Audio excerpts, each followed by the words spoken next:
সাগরের পাঙ্গাস মাছ খাইতে একটু স্বাদ কম লাগে, পুকুরের মাছ খাইতে স্বাদ একটু ভালো লাগে। চুপচাপ না শুনেন আমার কথা, তাহলে আমার এখানে আসাটা খুব বৃথা হয়ে যাবে। আমি আপনাদের ডাকে এখানে এসেছি, তো আমার কথাগুলো শুনলে মনে ভালো হবে। সমবায়ের মাধ্যমে মাছের চাষাবাদ করতে হবে।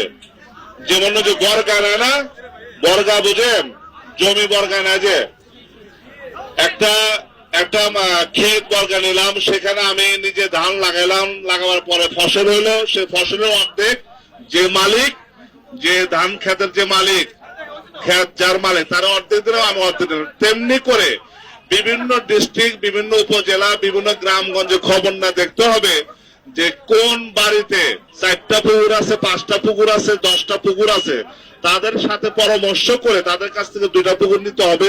সবাই মিলে মিশে যদি সেখানে চাষাবাদ করা হয়, তাহলে আমাদের সবার মঙ্গল হবে, এটা আমার বিশ্বাস।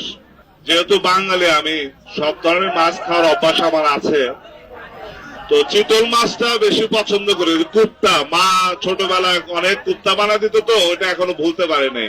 তো কুপ্তাটা খুব পছন্দ করি, যেটা বড়া করে দেয়। চিতল মাছ খুব পছন্দ করি আমি।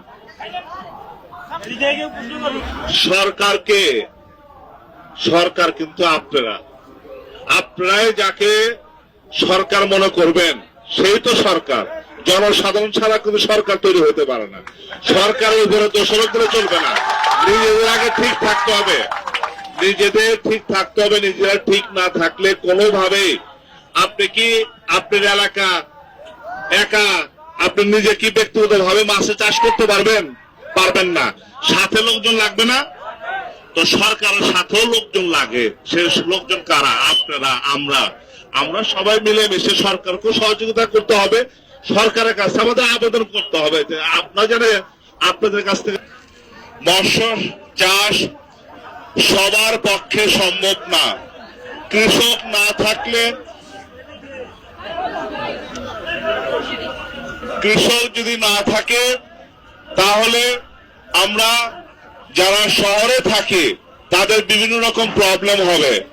যারা মাছ চাষাবাদ করে, তারা যদি মাছ চাষাবাদ না করে, তাহলে আমাদের মতো যারা আমরা চাষাবাদ করি না, তাদের জন্য প্রবলেম হবে। তবে আমার মনে হয়, যেমন আমি ব্যক্তিগতভাবে আমার দেশের বাড়ি টাঙ্গাইল, সেখানে আমার 4-5টা পুকুর আছে, সেখানে আমি মাছের চাষাবাদ করি।